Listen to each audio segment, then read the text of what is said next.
deylik, O'zbekiston Respublikasi fuqarosi va O'zbekiston Respublikasi fuqarosi O'zbekistonda farzandli bo'lsa, O'zbekiston Respublikasida farzandli bo'lsa ham, O'zbekiston Respublikasi tashqarisida farzandli bo'lsa ham, bola tug'ilganligi bo'yicha O'zbekiston Respublikasi fuqaroligini oladi. Yoki aksincha fuqaro bilan apatrid. Ya'ni biri ota-onasidan bittasi fuqaro, ikkinchisi esa apatrid. Ya'ni O'zbekiston Respublikasi fuqaroligi bo'lmagan, umuman hech qaysi davlat fuqarosi bo'lmagan, lekin O'zbekistonda doimiy yashaydigan shaxs. Bunda ham bola O'zbekiston Respublikasida tug'ilsa ham, O'zbekiston Respublikasi tashqarisida tug'ilsa ham, O'zbekiston Respublikasi fuqaroligini qo'lga kiritadi. Tug'ilganlik bo'yicha. Va keyingi holat ajnabiy. Bunda fuqaro va ajnabiy. Ya'ni ota-onadan bittasi O'zbekiston Respublikasi fuqarosi, yana bittasi esa ajnabiy, ikkinchisi.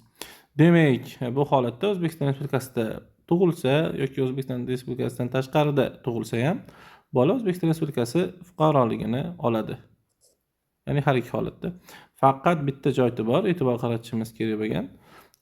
Unga ko'ra, mana bu O'zbekiston Respublikasi fuqaroligiga ega bo'lgan ota yoki onani iltimosnomasi bo'lishi kerak, arizasi bo'lishi kerak.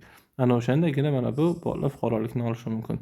Mana bu holatda, fuqaro ajnabiy bo'lgan holatda. Qolgan holatlarda iltimosnoma shart emas. Mana bu holatda ham iltimosnoma shart emas bizda. Xo'p, demak, fuqarolikni olishning holatlarini ko'rib oldik. Qisqasi umumiy xulosa qanday? Umumiy xulosa ota-onadan bittasi fuqaro bo'lsa, bola fuqarolikni oladi.